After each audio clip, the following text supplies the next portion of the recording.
want to mention, now I'm going to get teary.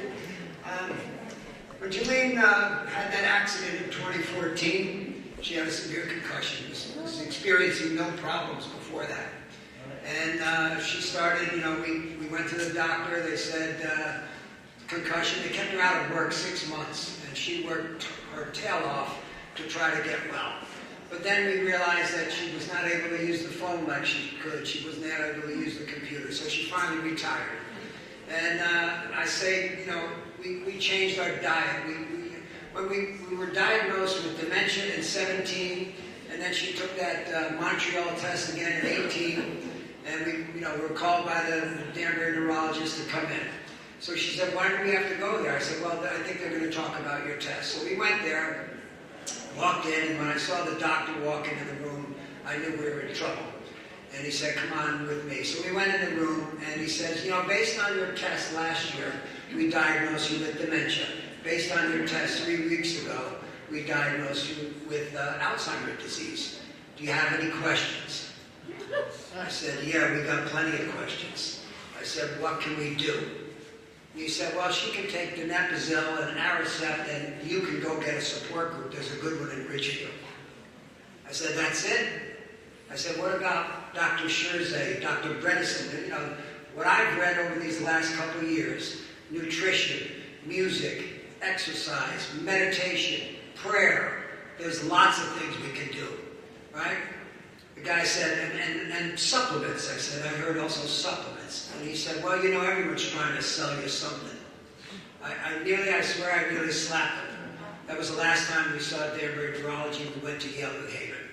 And then, I used to say that around COVID time, things were getting a bit worse. And I always used to say, if we could just stop it right here, we'd be okay. Because she was still driving 2 years after being diagnosed.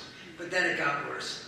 And when it did, I realized we had to get rid of her car. We gave her car to Delaney O'Callahan, and she still got that car. It's a beautiful Lexus, and I hope it lasts another 100,000 miles. And then I found I had Tanya and Darlene here. They're here. They walked me down to the center aisle. Those are our two co-captains of Jolene's team. I knew from the start we had to put a team of people together, and that's what we did, because you cannot, if you know anyone that's battling Alzheimer's, you cannot do it on your own. You need help. And there was Darlene that told me about Teepa Snow, and she said, have you ever heard of Teepa Snow? I said, no. And she said, well, you got to go on her website, follow her on YouTube, follow her on Facebook. Well, it took me a few weeks to start to follow Teepa Snow. And then I realized once I did that Teepa did things in a whole different way. So what happened with Teepa, we were organizing this Jolene's Team walk, and we raised some $27,000 for Jolene's care. Not for the Alzheimer's Association, they got plenty of money. They're looking for the $1 billion pill. But we were trying to raise awareness of what it costs a family to have someone in a memory care facility, right? So we raised $27,000, and Teepa interviewed me on a YouTube video and on her website. Well, 6 months later, Teepa was having her gala event in North Carolina, and I decided I got to go down there. And people tell you got to get away, and I just decided I want to go see Teepa. So I texted them and I said, listen, I'll be there for the conference. I shoot video. If I can offer you volunteer video services, I'd like to be there for you. And I didn't hear anything. But I went down. I stayed with my niece, Amy, and I showed up at the Snow Approach Foundation the day before the conference to see if I could help them out with anything. And her daughter answered the door. And I said, hi, Amanda, I'm Ray. And she said, oh, hi, Ray, I know who you are. And I said, I had asked if you needed video help, and I didn't hear anything.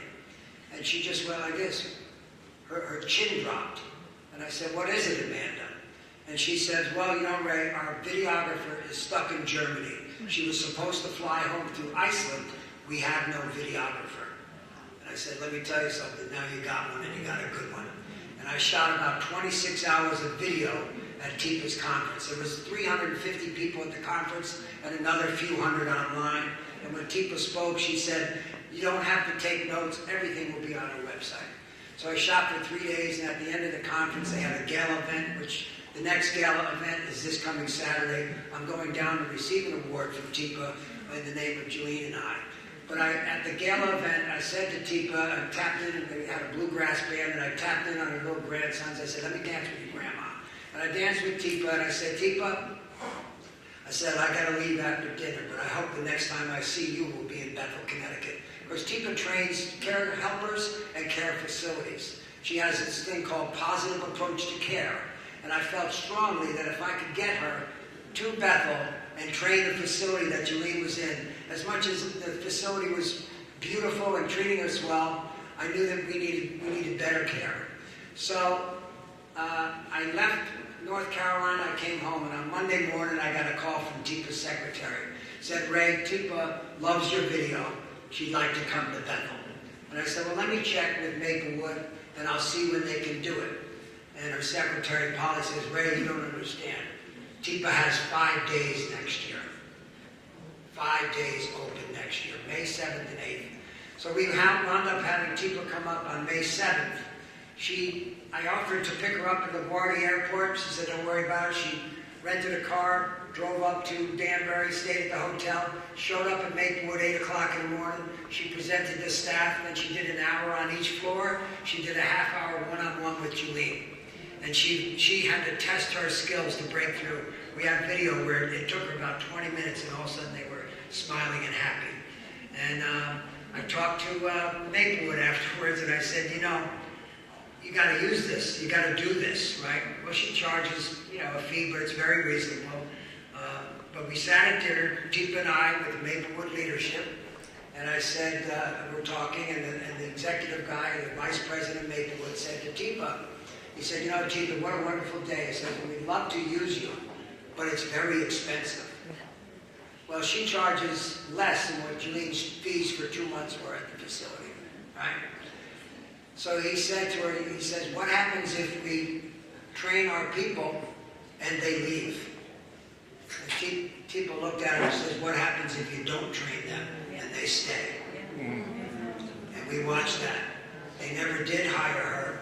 My goal still, and I'm going down to Carolinas this week, my goal is if these guys don't want to do it, somebody out there, we've got to change the whole process. The whole senior living thing across the board is understaffed, underpaid, overwhelmed, undertrained. These are good people that want to be trained. We must provide them the leadership. I'm sure if you talk to any of the people that Jolene worked with, there was ongoing training year after year after year. You can never learn too much. So we do have this donation to the Snow Approach Foundation. I thank so many that have already donated. There are cards there. You can scan the QR code and make a donation to Snow Approach. And Teepa thanks you, I thank you, and I thank again Darlene, Tanya, Sue Nussbacher, Pat Rist, all these volunteers that helped us over these last 5 years, but 3 years at Maplewood. I had many, many volunteers that helped ease the load and put Jolene's team to work. So thank you all so much, and please, anyone else who wants to speak, you can do so.